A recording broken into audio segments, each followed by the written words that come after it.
So we're joined for our first guest of the spring 2025 semester, all the way from the beautiful city of Bakersfield, California, Clarence Pointer, the Pencil Man. We thank you so much for taking some time for us today. This is our entrepreneurship class at Velma Jackson High School. I've got a room full here with me, and we're recording this for all of our friends in Madison County Schools, Madison Central High School, Ridgeland High School, Germantown High School, the Academic Options Center, and our YouTube channel. So we thank you so much for taking some time for us for this very, very cool and interesting business. Well, thanks for having me.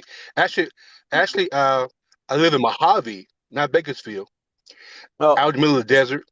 yeah, out there in the Uh, Central Valley. So right, and I'm from Hillsboro, Alabama, originally. yeah, and that's what I want. Yeah, that's what I wanted to start with. You're originally from Alabama, so just give us a little background Yeah, on your path and how you got into this business, which has become extremely. You've gotten a great following all over the world now. it's amazing. Growing up in the country, you know, uh, an area where they had not very many, amenities. You had some mom pop grocery stores and stuff like that, but one school that's not there anymore. But that one school has produced a lot of amazing people, uh, me included, I guess. Art was always something I wanted to do, but I never knew it would become as huge as it is now. But God has a plan for us. We don't have a plan for ourselves. We just got to follow his path, right? So early on, I was winning art contests in junior high. You know, no art classes. Wow. High school, same thing. Just continue to home in on my own technique, my own style of doing things, and wanted to be the best I could be. Even at that time, I wanted to be internationally known. You know, didn't know the route it was going to take, but uh, fast forwarding to what the support I got. It's back at the support. My support was amazing. Mom and dad was amazing support. Uh, some cousins, some people around, my school teachers and stuff like that from high school and elementary school and grade school and all that kind of stuff. So that was instrumental as a root building thing, having that support system, right? So then I go to Calhoun. Now, Madison County, you in Madison County? Yes. Where, okay, well, I went to Calhoun in Decatur. Mhm. I got a B in art class, and that B devastated me. I stopped drawing for 2 years Wow. because of that B. Yeah, went to the Air Force and rekindled, reignited the flame, the passion for my drawing via a sergeant who had some of my artwork. As I was in my dorm room, kind of doing a little something, I guess, but he thought it was amazing. And he says, you need to take advantage of your gift that God gave you. And they're having a Black History Month art exhibit at the library. You should participate. And I'm like, no, I'm good. He said, no, you're not good. So every day between 5 and 5:30, I'm gonna bang on your door until you say yes. I say, okay. Every day. Bam, bam, bam, bam, bam. Until Friday. I left the door open. He says, oh, you are submitting. I say, I'm submitting. So I did about 10 quickies. Everybody thought it was amazing. And that kind of reignited me getting back into it because I was doing art for all the guys and females in my military dorm for 2 or 3 years, and then came back to the States and really took off because I got advice from I was in Okinawa, Japan. That was my base. It had this little 4 foot nothing Okinawan guy who always would win first place, and I was winning like honorable mention. And he said to me, he said, "Ponta-san, uh, how much time do you put in your artwork?" I said, "I just like to get it over with." He said, "That's where you never win. You got to Wow. put more time into your craft. to maximize the detail and realism and all this stuff. Now, I'm 6'3". I could have squashed him, but he was speaking knowledge. I'm like absorbing like a sponge. So, so, and that's part of entrepreneurship. Listen to others. If you don't listen to others, you won't grow. Your business won't expand. You know, Yeah. you be in a cocoon and you can't get out of it because you're all into yourself. Doing There it you your go. way, the only way. That's not going to get it done. You got to listen to others who are successful in your craft. So I get back to the States. My first art contest, I went in first, second, and third place. Wow. Just by listening and applying what he had said, those short few words were a difference maker. So that was in 1988 time frame. So going forward to mega art projects that have came from that. The first one was Rosa Parks. Where you got to meet Rosa I Parks and did a present her with the drawing. exactly that and a kiss on the cheek. so, so they were monumental. Uh, Dick Gregory, Barry Gordy of Motown Records, Smokey Robinson. The list goes on and on, right? So it's kind of like you position yourself to be in the right location, and then when you are, you have to seize the moment. It's a cliche. You probably heard, and some of your students probably have heard, be at the right place at the right time. Yeah. Now, it sounds good, but it really don't mean a hill of beans if you don't maximize the opportunity. There you go. So and to make it make sense, I got invited to uh, a trailblazer, actor, athlete, political figure from way back in the day. His name was Paul Robeson. Well, Danny Glover from Lethal Weapon and other movies, another actor, was the host and narrators of this documentary. Well, I got a call to say, I have a free ticket. Would you like to come into this event for Paul Robeson? It's next weekend. I'm like, all in the same breath. I said, I would love to come. Why don't I create a drawing of Paul Robeson? And then my invitee said, you got time? It's next weekend. I said, what's my name? She said, Pencilman. I said, exactly. So that was on a Saturday. So by Tuesday, I was pretty much done. Wednesday, I fine-tuned it, went to Costco, had a big 20 by 30 print, printed it off, framed it, took it to the event, and everyone at the event thought it was a photograph. Wow. And yeah, so now that's right place, right time, right? I seized the moment somewhat, but then I was talking to a Willard Pugh, who played Harpo from the movie The Color Purple, who was married to Oprah Yeah. Winfrey. Yeah. He thought it was amazing. We talked for about 20 minutes. And I said, Willard, do you mind giving me a Facebook Live shout out on this drawing? He said, I'd Wow. love to. So 28 seconds, impromptu, no rehearsed, straight from the hip, shout out. That 28 seconds has accumulated over 15,000 views on social Wow. media. Wow. So that's seize the moment and maximize the opportunity from a right place, right time type scenario. Being an entrepreneur, you have to embrace those opportunities because they don't come around very often, you know. Yeah. And once you do, you have to continue to let it flourish, meaning that I'll post that YouTube video or Facebook Live video of that incident once or twice a month. That's an infomercial.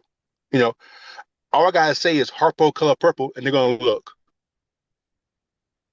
And you can tag entertainers, CEOs, athletes, people of status, and they're gonna look at, at more that you have to offer.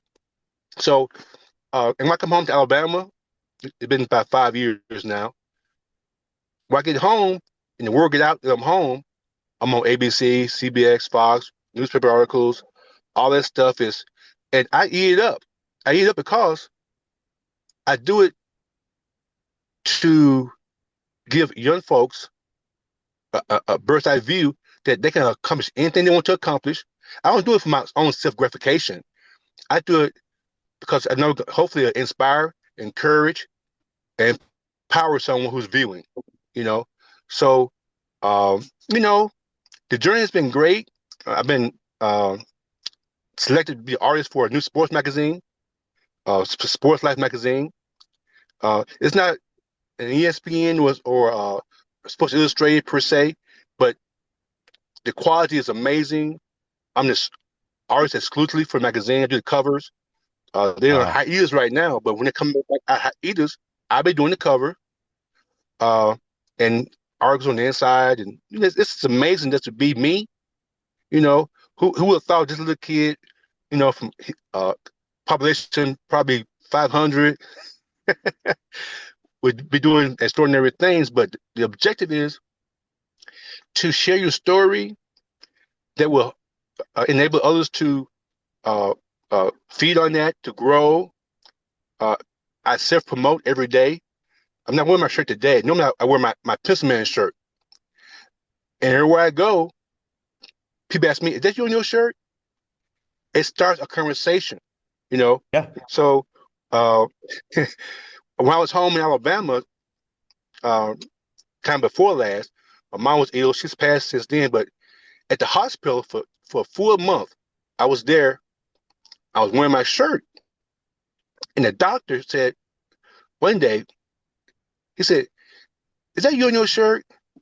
I said, "Yeah." He said, "So what do you do?" I said, "Can you read?" I'm sure you can. So he read my shirt and said, uh, "International art tour, blah blah blah blah blah blah." It's also you're an artist. I said, "Yeah." So one of the nurses who had been seeing me for days said, "I wanted to ask you that myself, but I was afraid to ask." I said, "Why? Do I look approachable? Do I look personable?" She said, "Yes." I said, "Well, I'll tell you what. Here's my website. Here's a link to a slideshow of all my drawings, well, a lot of my drawings. So take a look. I'm going to the car to get my jacket." So when I came back to the room, well, in the hallway, it was like 6, 7, 8 nurses around my phone looking Wow. at the drawing, ooh ah type thing, right? So uh, and that was in 2018. And this is crazy. Last week, one of my patrons uh, had a drawing done of her mother for her father for for Christmas. And one of the females who liked the image was one of the nurses. Wow. Yeah, I mean that was kind of surreal. She said, "I met you at the Kedron Hospital, blah blah blah blah blah blah, when your mom was there." She remembered my name, Wow. and I guess she remembered that incident of them seeing my drawings on my phone. This is crazy. So I'm done spilling. You got any questions for or anything? Yeah. Well, something you've talked about, and I think this is so important because there's a lot of talented artists. I have some talented kids in here with me right now. But what you've done to Oh set yeah, yourself apart is you've learned how to sell yourself. You learned how to market yourself. oh yeah. You've learned how to carry that brand because you can, I heard this from one of my friends that was at a book fair, and she had written a book, and she said people had spent all this time writing this book, all years of their life, and they were literally sitting behind a table with the book on the table, hoping somebody would come by. And to be a successful entrepreneur, No, especially in the art realm, that's not an attitude you can take. I have people all the time say No, they want to be rappers and all this, and that's fine. But people aren't just going to search you on YouTube and find your track.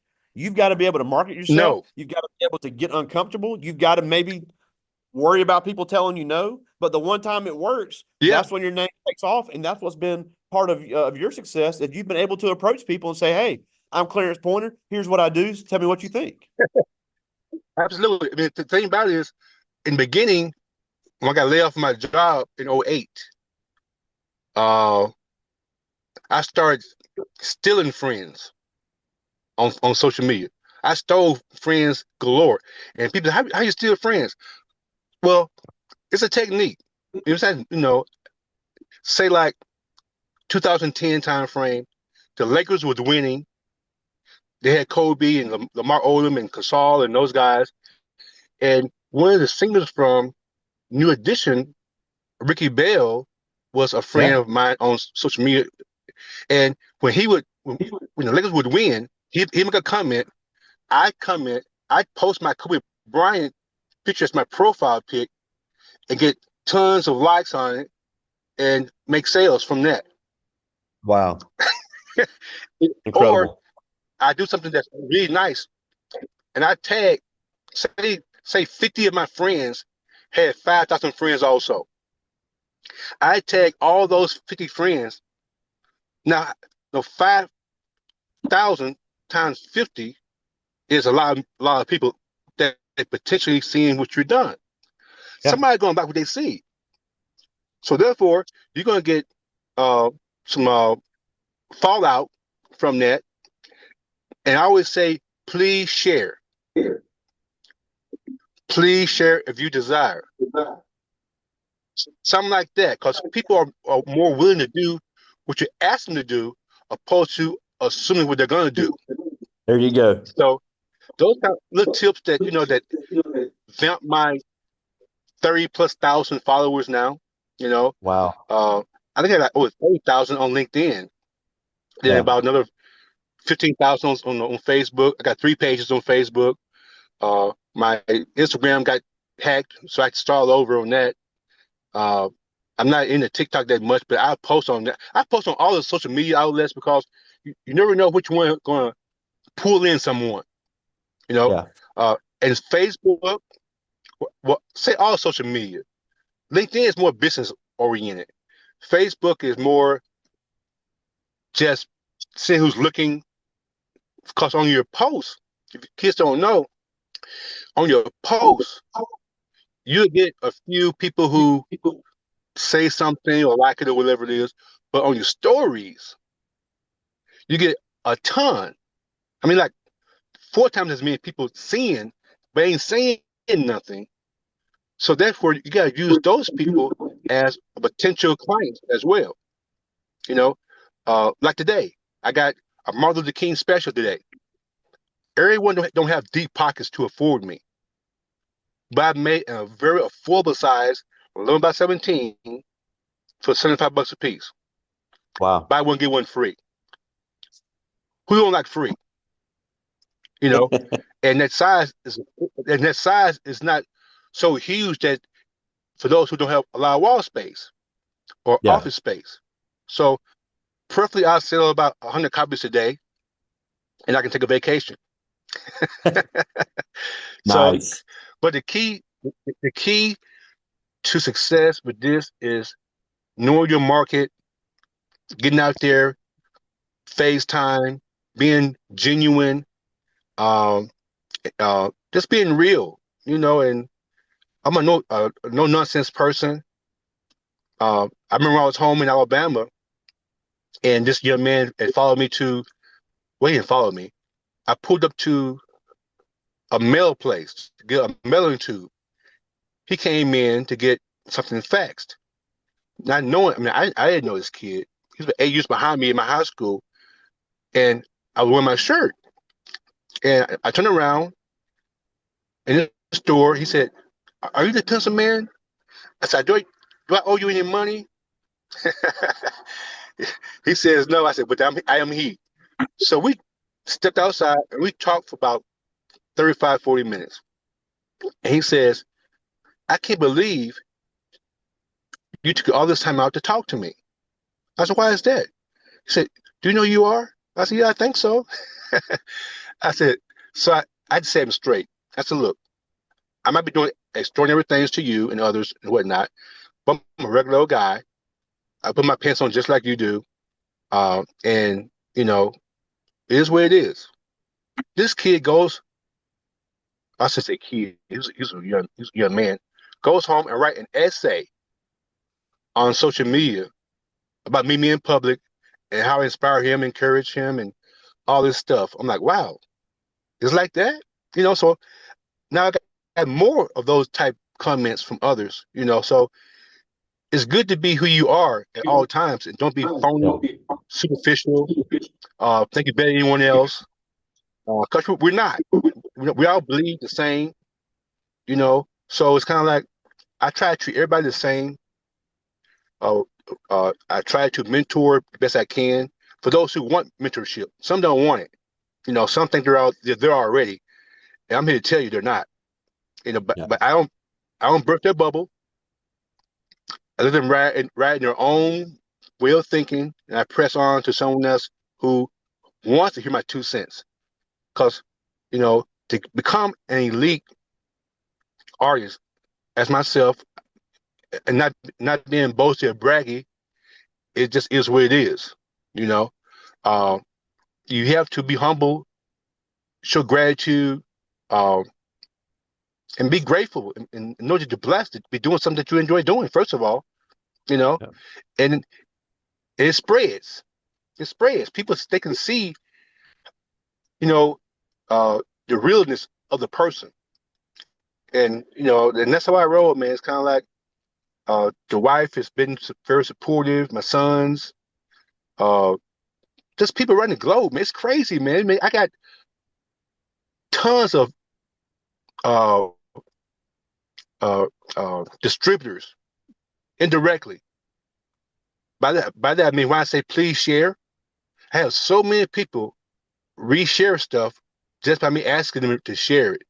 With some have never bought a thing, and it's not about monetary speaking. It's about sharing, and leaving comments and replies and likes and you know, they turn into Benjamins, enough for me to survive. You know what I'm saying? It's really. I mean, it's kind of like I told a guy the other day. I said, "Look, he said, I can't afford you right now." I said, "It's okay. You can share, right?" He said, "Yeah." I said, "Sharing is caring." You know, uh, but you have to know how to cater your success. You know, like I said, everybody not in a position to make a purchase, but they might know someone that does. I talking to a schoolmate just yesterday, and he's talking about putting a billboard up in Alabama with my image on it, my website on it, and all this stuff at no cost to me. Wow. I'm like, what? Really? I'm like, okay, you don't cut your blessings short. I mean, I could easily say, no, man, no, no, don't go through trouble. No, that's okay. No, he offered. I say yes. And from that, I get orders to make a donation to the folks in the fires in California now. Wow. You know, so if you get a blessing, you should bless someone else in the process. Yeah. Well, I do have some questions from the That's how it students. works. I got some questions. Yes, I'll get I to got plenty of I'll get time. as many of these. I got as many of these as I can. This first one is Tyler Myers. He's actually, these are all 10th graders. He asked, "What Okay. inspired you to start drawing with pencil as opposed to other types of art?" Well, when I was in grade school, all we could afford was pencils, Oh, number two pencils. And as I developed my skill more, uh, I got a job at the high school in my ninth grade year, I think it was. I was making a few dollars, so I bought some more art supplies, some different kind of pencils, and some how to draw books. And I continued to grow from that. And pencils always stuck with me. And a guy told me before, stick to one thing until you maximize the growth of that one thing. Then try something else. But I Yeah. never went to anything else. Yeah, and that's a good point because no matter what your business is, you start trying to do too much stuff, you can't focus on being great at it. So that's why, Exactly. the example of Raising Cane's, everybody makes fun of them for just selling chicken fingers, but if they're making money on it, why should you try to venture into something else? I agree 100%. Absolutely. Next question. This is Edward Flowers, and I like this one. He goes, "I've looked at your art and it is absolutely astonishing. But do you think you're on the same level as the great artists we've read about in class from the Renaissance period or even the early 1800s?" Well, I'm considered international. That should pretty much put the answer to that. You know, now to add to that, I'm continually growing, continuing trying to fine tune my gift to an optimum level. It's kind of hard. I keep each drawing. I want to be my best. So Yeah. I've had people around the globe that has bought my artwork. All from China, Japan, Canada, Wow. Puerto Rico, Jamaica, South America, all the world. So I guess, to answer that question, I don't toot my own horn. I let others do, and the feedback I'm getting is I'm pretty good at what I do. Absolutely. And we looked at your art and we were impressed. This is Tadavian Smith. He's a member of our band here. And he asked, have you ever thought about doing drawings of comic books or other anime type characters? I can, but no. I got plenty of friends that do that, and I get inquiries about that sometimes from people. I say, well, no, that's not my expertise. Uh, and you gotta have a good feel for that. You gotta really be a deep imagination for that, and I don't have that deep imagination for those type images. So I pass the buck to other artists, and I say pass the buck because I don't try to make all the money. There's other artists who are good at what they do. So you share the love with those artists who are, uh, uh, there's the skill level is specific for those type things. Even like logos, I'll do one, but I don't really like to do them. I pass the Yeah. buck to someone else. Yeah. And in return, that same person could come to you and say, look, this person came to me wanting a portrait. I don't really do that. So I'm sure it goes both ways with entrepreneurs working together. That's how it works. Big That's how it time. works. I like this. Christopher Mitchell, who's one of our basketball players here, and he asked, "What is your timeline on completing a painting or a drawing, and how often do you mess up and have to start over?" First of all, I play basketball too. You think you can take me? I mean, I'm pretty good at 61. No, Yeah. don't answer that question. My knees won't take me. But uh, but to answer your question, oh, I'm patient, but I don't like to put a whole lot of time into a project. Um, Within a week, a few days to a week is the one that you guys see behind me. Yeah. That one took a, a little more than a week. That's Wow. for all the tattoos, and all that stuff. So when I get an order from someone, I always tell them 30 to 45 days just to give me, well, because I have more on my plate already. So, Yeah. but once I get to it, uh, a few days, you know, they don't know that, you know, but all I need is a good night's rest and I'm ready to go, and Awesome. I eat, poop, sleep for 3 days and I drive got time for between. two more. I got time Uh, for two more. There's Shavaka Page, and he asked, "Have you ever wanted to give up on a drawing, and what keeps you going when that happens?" no, but I have had some that scared me to death to even start. You know, uh, there's one. It's called Hands of Wisdom. It's just a two hands. I looked at it for like a couple of years before I even thought I had enough skill level to even attempt to draw it, right? Wow. But once I got started on it, like the fingernails, the lines in the fingernails, the knuckles, all put it up and you gotta get a chance. Hands of Wisdom, and there's another one I finished with a young lady from New York with braids. I started on it. Now I'm gonna backtrack. That one I almost gave up on because it's kind of like those braids were like crazy detailed. But I finally figured out the pattern to Wow. create the braid, and once I created that pattern to create the braid, it was game over. Wow. So, and I got 4,000 likes on and comments on LinkedIn on that particular one. Wow. All right, this is the last one. This is Herbert Carmichael. And he asked, how much of a thrill was it to be next to Rosa Parks in person? Oh man, if I'd been Jello, I would have melted. Now, you got time for a story on that one? Let me tell you the Yeah. whole story on that one if you got time. Okay. I knew she was coming to my area for Black History Month, 1993. I was in the military at the time. And I told my wife, I said, I'm going to do a portrait of Rosa Parks and present to her in person. Wow. I don't know how it's going to happen. I'm 99% done. And I get a call from a big wig from NASA Aerospace, Mr. Nash. He said, Clarence, you have time to do a portrait of Rosa Parks for us for our luncheon at the Officers Club on this date? I'm like, well, yeah, I think I do. I said, kind of short notice. Mind you, I'm already 99% done.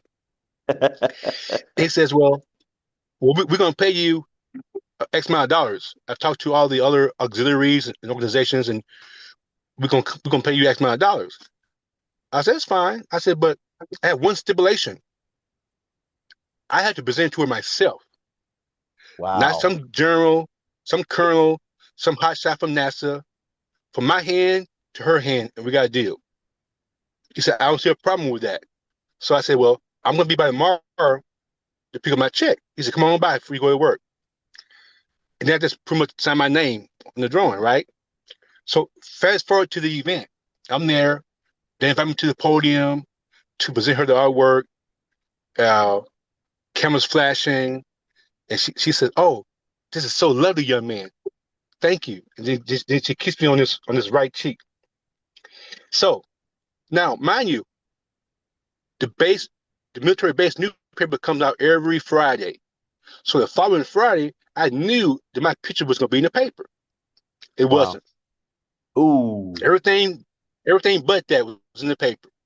So I'm, if a country term, warm is hotter than hot.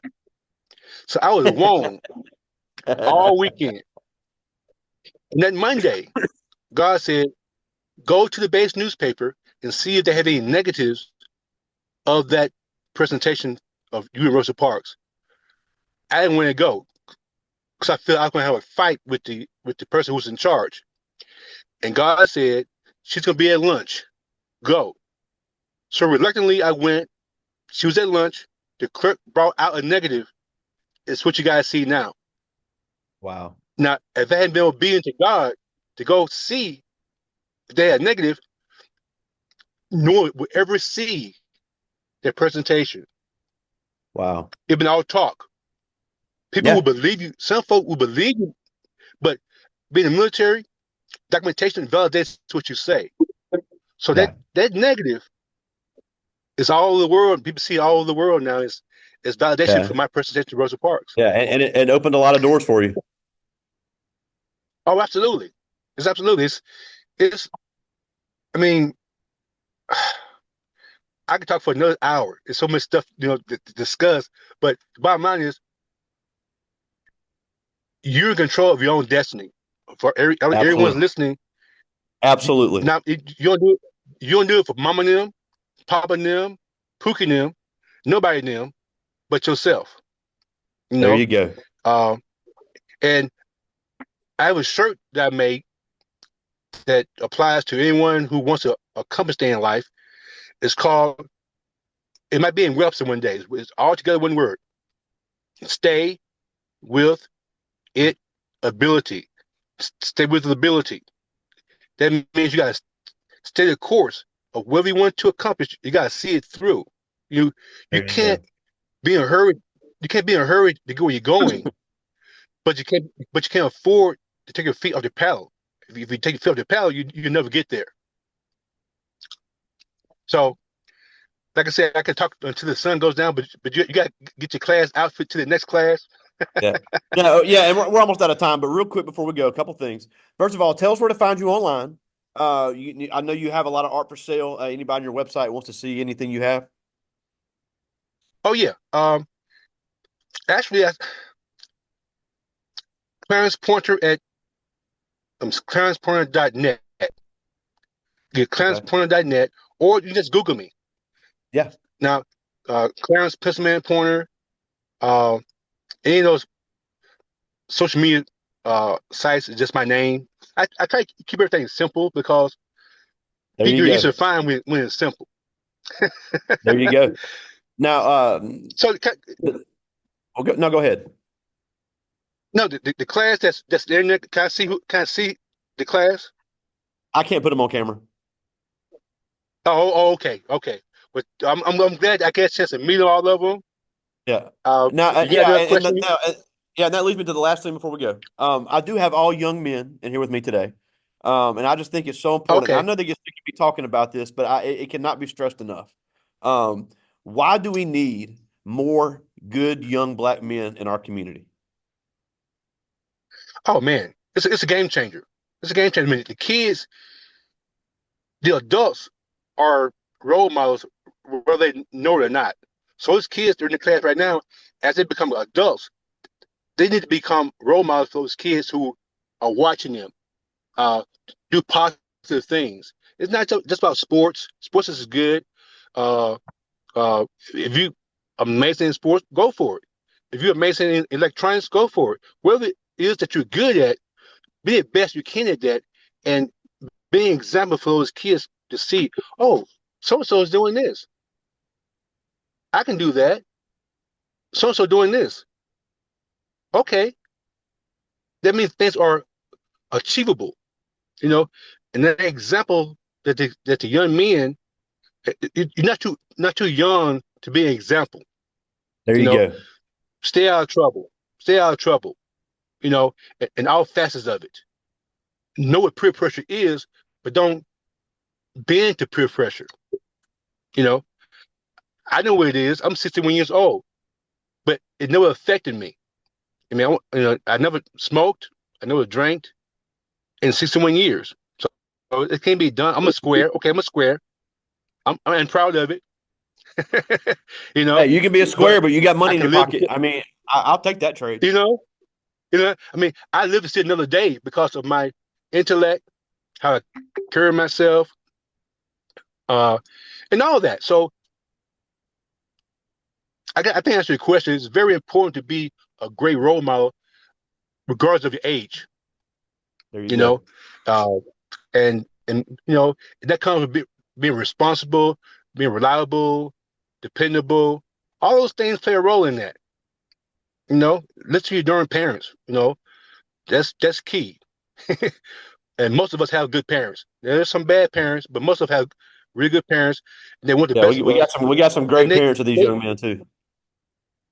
you know what I'm saying? They've lived a life, and what they're telling you is for your own good. We ain't got to bump our head against a wall to learn a lesson. Just Absolutely. listen, pay attention. Absolutely. Well, we thank you so much for joining us. ClarencePointer.net, the pencil man himself, all the way from Mojave, California. Thank you so much for taking some time for us today. Not a problem, man. And you recorded this? I did. I'll send you as soon as I upload it. Oh, so I can share with some people. I'm sure they'll love to hear this. Absolutely. Well, All I right, will thank you, talk to you sir, soon, for your my time. friend. Thank you so much for joining us. Yes, sir. All See right, you ya. take care of yourself.